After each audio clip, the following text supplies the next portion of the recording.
ત્રીજું છે સેવન.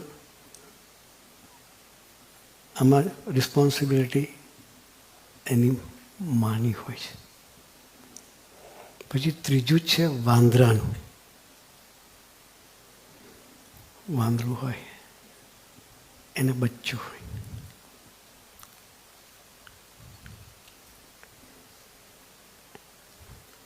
એ બચ્ચું એની માને વળગી રહે. એની માને એ વળગી રહે છે.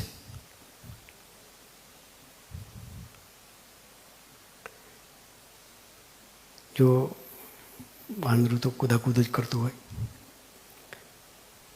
એક ઝાડથી બીજે ઝાડ, પણ બચ્ચું ક્યારેય પડ્યું સાંભળ્યું નથી આપણે. સાંભળ્યું કોઈ કે વાંદરી કૂદી અને બચ્ચું પડી ગયું?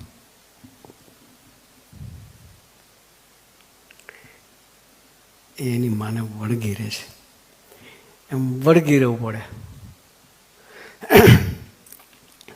માં જેવા સંતને વળગી રહેવું પડે.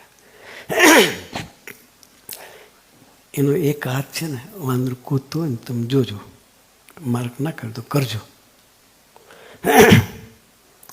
એક હાથ હોય ને એ બચ્ચાને આમ રાખ્યું હોય અને કૂદીને એક હાથથી ડાળખી પકડે, ઝાડની ડાળખી પકડે કે જેનું હોય.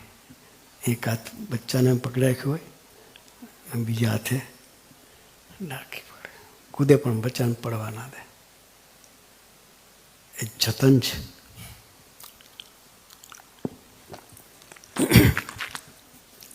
એમાં બચ્ચાની પણ રિસ્પોન્સિબિલિટી ખરી. એને માની વળગી રહેવું પડે બસ. એમ આપણે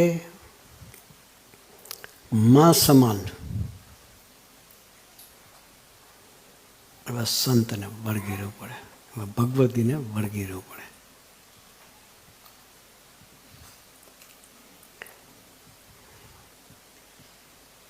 જેટલા વળગેલા રહીએ એટલું એ જતન આપણું કરે. અળગા રહીએ તો